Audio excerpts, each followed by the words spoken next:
Good morning, friends. Welcome back to my channel. I am Devraj. Welcome back to Akshadari by Devraj. So I hope you guys are working towards to improve our communication in English, and also you guys are preparing different tips, and hope you guys are following the previously revealed tips to improve our communication in English. So today is 17th June 2023. So let's start today's newspaper reading. Before going to start the newspaper reading, I would request you guys to please subscribe the channel, like and comment, and support Akshardari to get very informative videos related to education, healthcare, and personal interviews, especially related to education sector. So I hope you guys utilize the opportunity and help us and support us. So let's start today's newspaper reading. Yes, let's see what's in the front page of the Hindu newspaper, which is very useful for the competitive exams. So this is the front page, guys, and 73 scholars to defend NCERT's deletion. US uses norms on eligibility. Green Court. Man behind Pentagon papers leak no more. Bleeding blue in Nanded. A murder highlights the tensions between Marathas and Dalits. Root puts England in control on day one. Union Minister's house torched by a mob in Impal.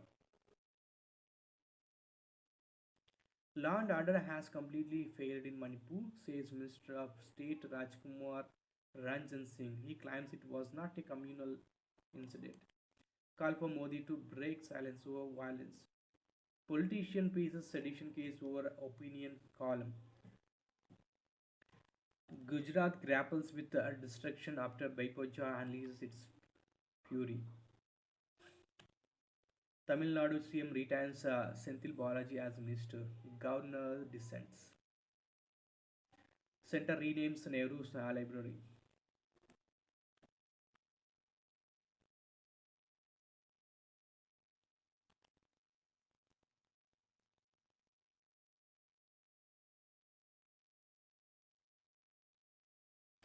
Constable crushed to death by tractor. This is the front page. Let's see. Go to the next page. What's DCP rank officers told to spend 4 hours on road during peak traffic hours. Fameshwar sets 3 month deadline to end traffic problems in many pockets of the city. He also directs the police to make Bengaluru drug-free by putting away peddler behind bars. Senior officers' contact numbers to be displayed.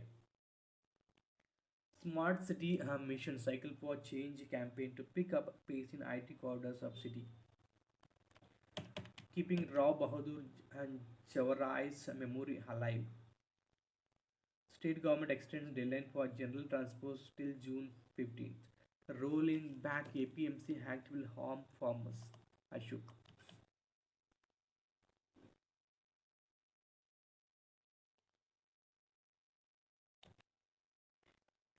Government workers fail to benefit from a Shakti scheme.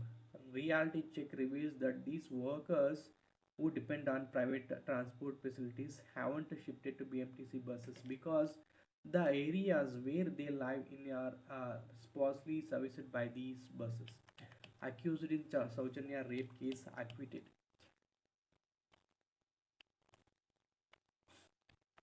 4 held for murder. The Ramurtinagar police arrested 4 persons accused of murdering a 22-year-old youth at Vijinapura late on Wednesday. The youth, identified as Rudhaya Raj, succumbed to injuries while he was sleeping at home after the incident. The victim was residing in Vijinapura. The deceased and his cousin, identified as T. Vijay, 27, were riding back home after attending a party when the motorbike was flagged down by the accused. The bike was stopped by Rajesh 30. He was accompanied by other accused identified as Jagadish alias Jagga. 31, Manoj 25, and Karthik 28, all are residents of Vichinapura. The police said Rajesh, who stopped the vehicle, questioned the duo as to why they were roaming at this hour.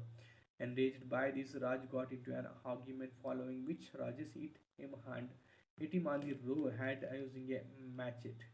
Mr. Vijay then told Rajesh that they are live in the same locality, but when he started talking, the accused attacked him.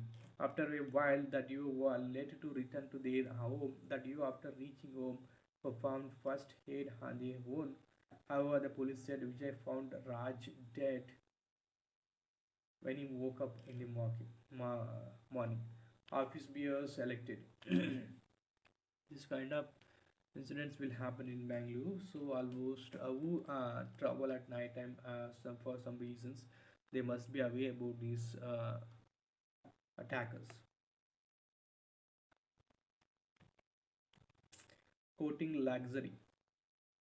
Smart lighting and humidity control devices, greenhouse monitoring systems, and intrusion sensors are integrated to make living play spaces eco-friendly and safe, says Richa Sebastian Karimpanel, property and real estate.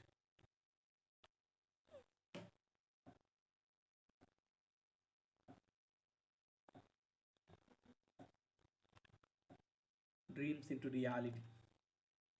Karnataka Government Secretariat.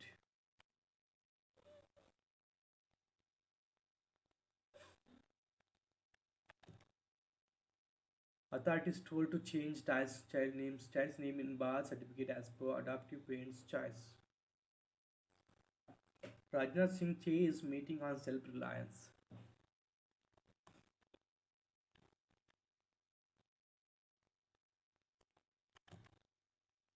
Constable crushed to death by tractor transporting illegally extracted sand. The driver has been caught and inquiry ordered into the incident that took place in Galburgi district. Another constable suffered serious injuries. Hampi to host a G20 meeting from July 13 to 16. BJP workers in turmoil over state leadership's lack of drive to win polls. After repealing anti-conversion law, what will happen to 21 cases booked under it? Textbooks approved by Baragur headed committee likely to be retired this year. 10 IS officers transferred. Prabhu G is Commissioner of Karnataka State Disaster Management.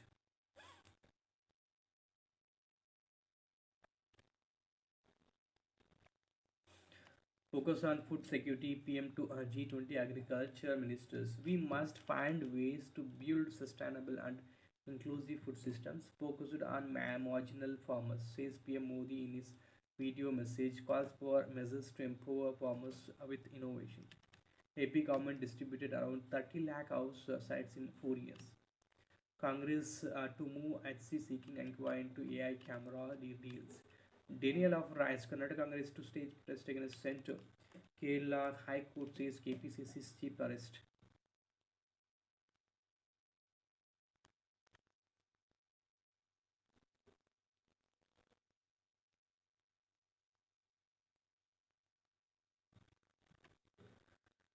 Railway safety. Listen to the voices from below.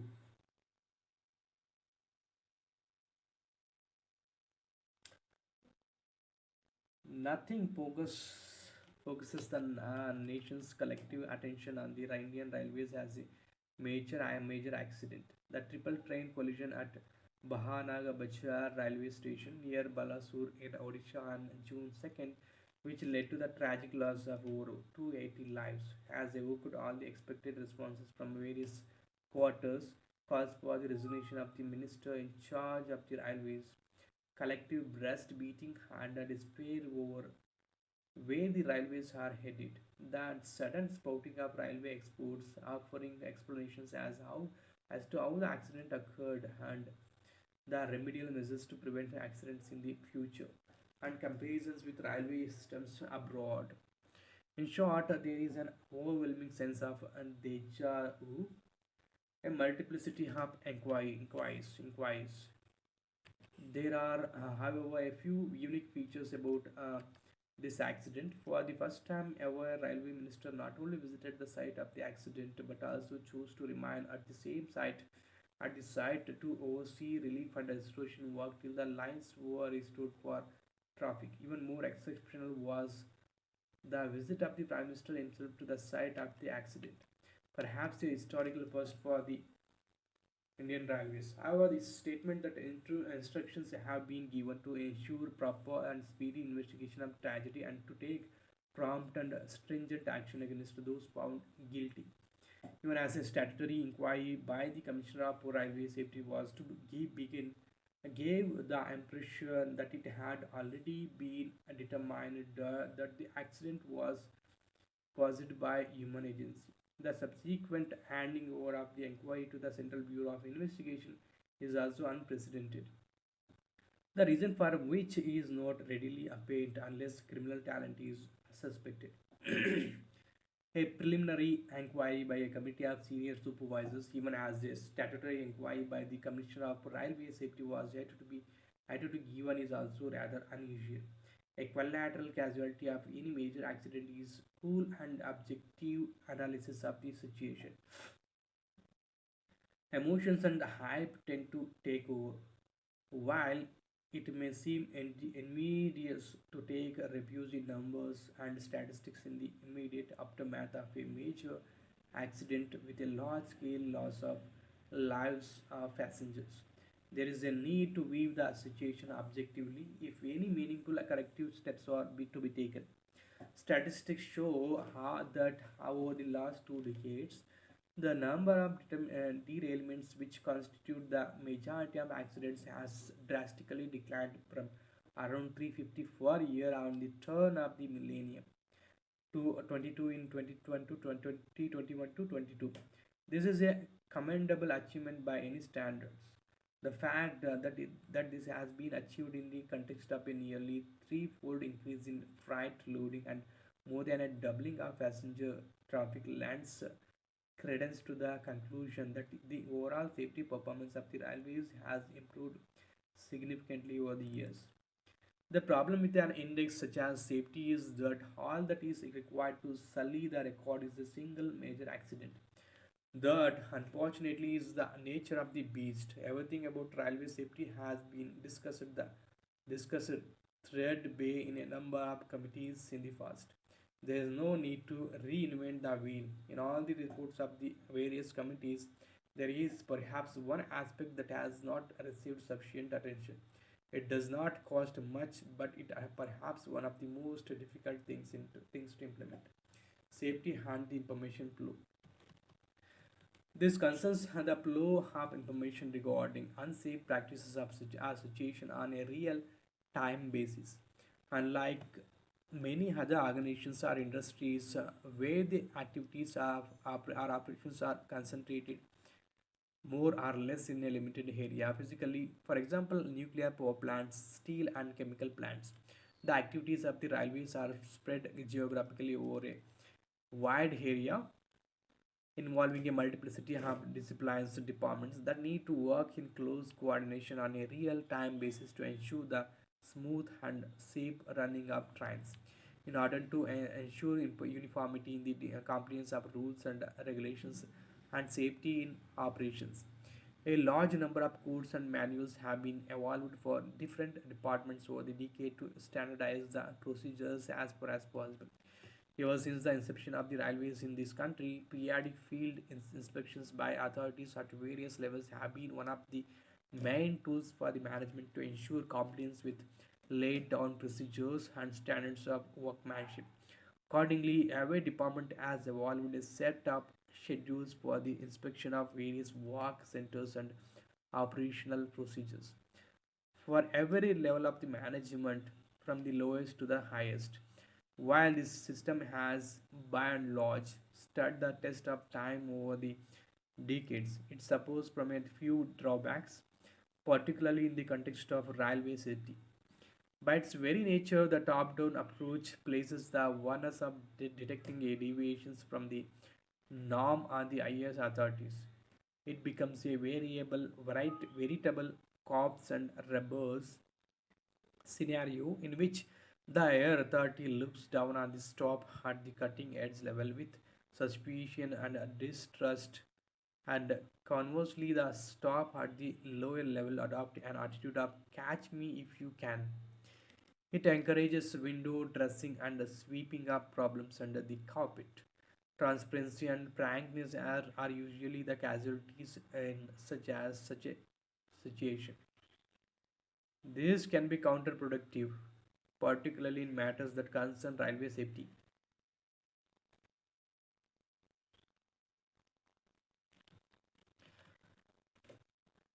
As is well known, many incidents are the culmination of near miss situations. Unsafe practice are deviations from the norm over a period of time. Detection and rectification of such deviations at the earliest opportunity can prevent many unsafe situations from developing into serious accidents. While in every case a remedy may not be available, even becoming aware of the shortcomings on a real time basis can often help the management in avoiding a major disaster. Real empowerment. This is not some idealistic concept. A system called confidential incident reporting and analysis system was deployed by one of the British universities nearly 3 decades ago for application on the British Railways in the mid 1990s. The underlying philosophy is to encourage the lowest stop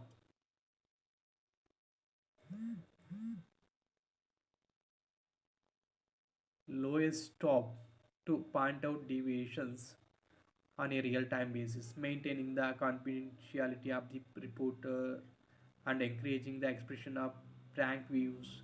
The system, in effect, turns the conventional top down inspection on its head. This is, in fact, an example of real empowerment of staff with the rapid advances in communications and information technology since SIRAS was developed nearly 3 decades ago. The introduction of a similar reporting system on the Indian Railways should not be difficult. However, there is a need to sound a note of caution. The success and effectiveness of a SIRAS like reporting system depends not only on putting in place of the physical infrastructure, which is the easier part, but also a total change in the mindset of the management from the highest to the lowest levels. Vice versa, the stop at the field level, there has to be an altitude change from the conventional approach of fault finding and punishment to a more enlightened ethos of a shared commitment to ensure safety at all levels. The aim should be to correct, not punish. Listen to the voices from below and act. Affecting this change is not easy. Improving safety and sustaining that improvement involves unremitting and drudgery and hard work 24/7, 365 days, year after year, an unglamorous endeavor, all for achieving a non event. It is not spectacular or attention grabbing like the introduction of shiny trains or commissioning of impressive station buildings. Therein lays the real challenge of sustaining safety on the railways. A couple of thoughts in conclusion. Perhaps it is time to have a serious rethink on the recently introduced Indian Railways Management Service Scheme, which is bound to destroy whatever loyalty and sense of ownership that exists towards a particular discipline department amongst the management cadre. That boards it ill for safety management on the railways. It is perhaps also time to revert to the earlier system of having a full-time cabinet ministers for the railways. Unprecedented levels of investment at a time when the organization is going through a challenging phase of transformation amidst many external challenges requires undivided attention at the highest policy making level. This is about the railway accident which was happened in Balasur this month. Shifting chance before things get better on the trade front, they may get worse. The path to a new and imminent US Iran nuclear deal. Let's read this article. Hints of interactions between American and Iranian diplomats over the last few months finally became public on June 14th when the Foreign Minister of the Sultanate of Oman, Saeed Badr Al Saidi told the media that Iran and the United States were finalizing a deal on the release of American prisoners in Iran, and that there was seriousness on the part of the two countries to came to a fresh deal on the nuclear issue. An Iranian spokesperson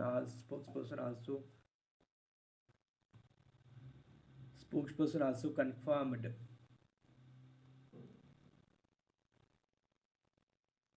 that indirect talks between the US and Iran had taken place in the Muscat. US interactions with Iran began last year when the US Special Envoy for Iran, Robert Malley, met the Iranian permanent representative to the United Nations in New York. After that, the White House coordinator for the Middle East and North Africa, Brett MC Girk, visited Oman in February, March, and May, where he met Iran's chief nuclear negotiator on the nuclear issue, Ali Bagheri Khani, in proximity talks. What the nuclear arrangements entails.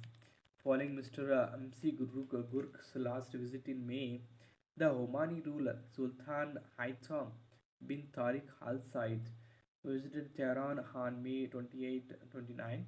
Well, he was perhaps carrying a message from the US on a new agreement on the nuclear issue for Iran's supreme leader Ayatollah Ali Khamenei. Khamenei. Khamenei. This was in line with the earlier role played by Oman in the run up to the nuclear agreement in 2015. Ayatollah Khamenei then addressed this matter publicly on June 11. He did not call for the revival of the earlier agreement by sought a new one which would ensure that Iran's nuclear infrastructure remained in place. He affirmed that Iran had no interest in nuclear weapon and would cooperate with the International Atomic Energy Agency inspectors. According to media reports, the proposed agreement, expected to be finalized in a few weeks, will be now informal and unwritten. Israeli Prime Minister Benjamin Netanyahu has called it a mini agreement, while Iranian officials see it as a political ceasefire.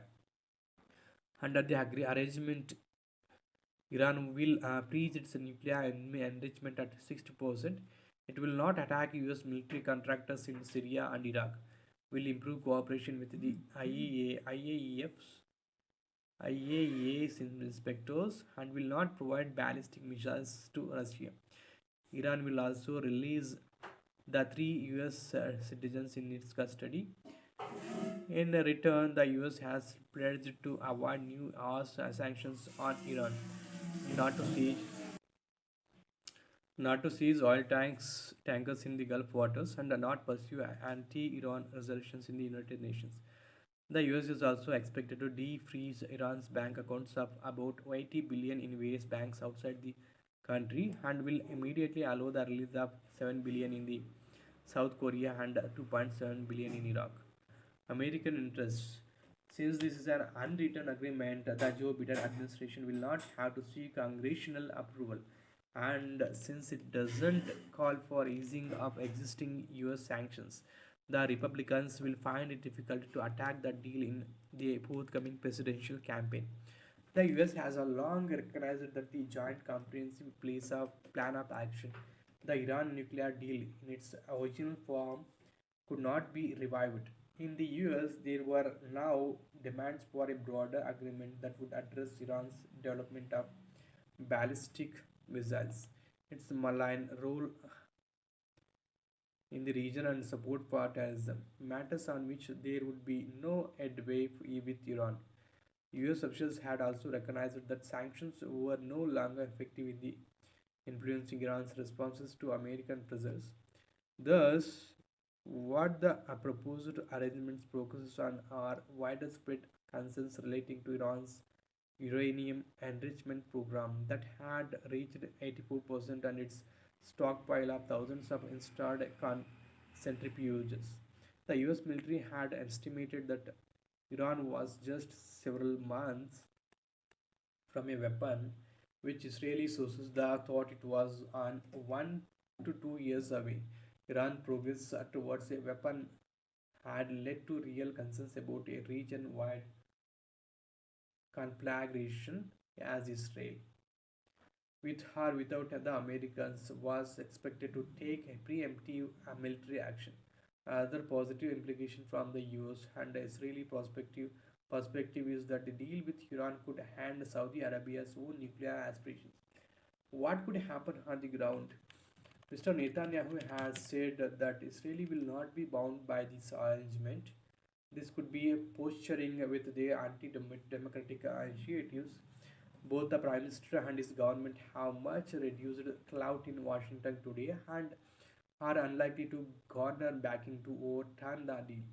Iran is entering into the arrangement with no illusion that it will have a long term value. At best, it will have survived the present Biden administration, but it will help to release billions of dollars that Iran could use to ameliorate the dire living conditions of millions of its citizens. It will also enable it to continue selling some of its oil in world markets. The US has so far turned a blind eyes to these sales to moderate oil prices to the extent possible.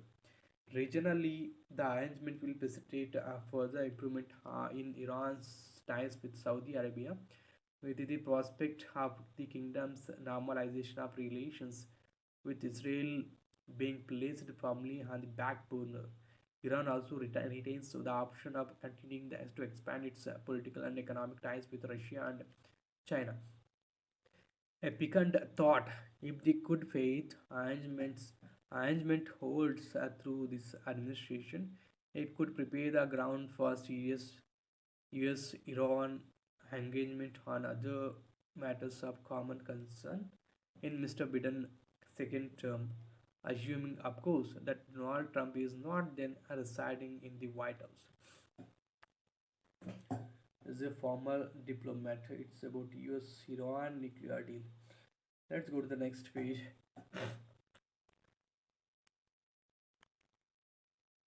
Bleeding blue in Nanded. What is this?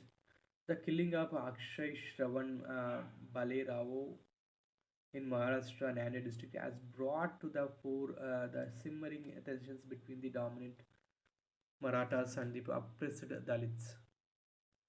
Abhinay Deshpande reports on how a community's dream to celebrate Ambedkar Jayanti was finally fulfilled only to be followed by tragedy.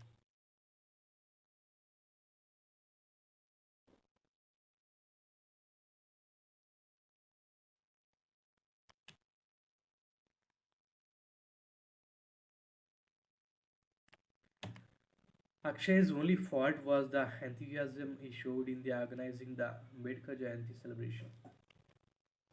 Rights groups call for Modi to break silence on Manipur. They ask PM to take accountability for situation to instate and urge communities to stop violence, seeking a court monitored proof. They say BJP is exasperating ethnic tensions for political gain. Sedition case against Maithi's politician after Assam's rifles plaint. The complaint was filed by the headquarters Inspector General Assam Rifles. Call all party meeting on Manipur. Country needs answers. Congress. HG adjourns hearing on ST status for Maithi's plea listed for June 19. Altered chemistry. Strategy define opposition unity 2.0. Bengal governor visits Riot hit Bangar. BJP may go for early poll in 2024, says Nitish. Warming oceans make it harder to forecast cyclones in Arabian Sea. Joy Amit Bipajai 707 babies born to women who were shifted to safety. Security forces shoot at dead 5 foreign terrorists in J&K thwart infiltration attempt. Common assessment system mooted for all defense officers. Modi began to talk on Ukraine war, Indo-Pacific situation. The impact of the war will be a priority conversation during Modi's visit to the US from June 20.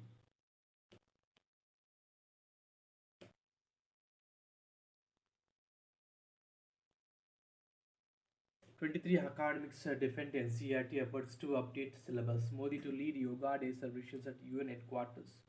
Landslide on NH6 cuts off Mizoram from rest of India.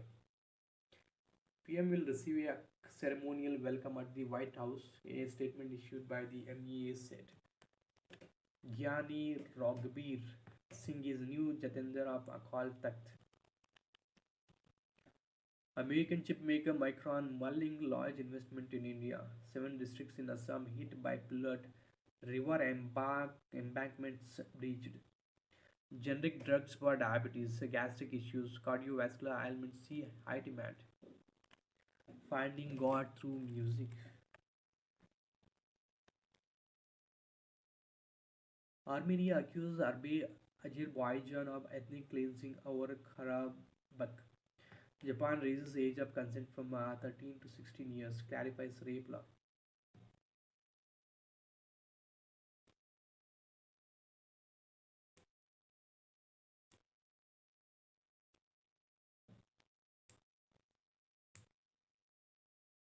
Palestinian leader Mahmoud Abbas backs China's Uyghur policy. France Macron seeks to sway Saudi prince on Ukraine war.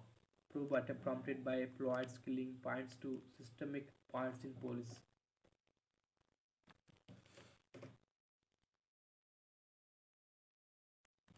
US eases norms on eligibility criteria for green card. In Israel, Jewish Indian communities come together for a heritage center.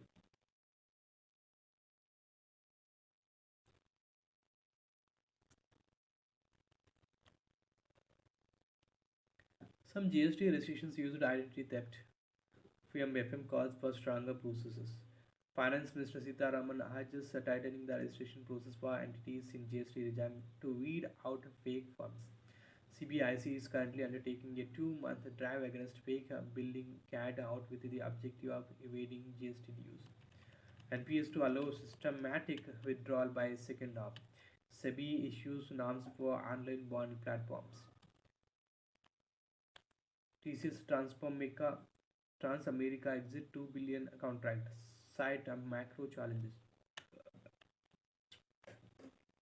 Pranay and Satvik Chirag in semi-finals. Srikanth exits. Indian men's recurve team clinches bronze in archery World Cup.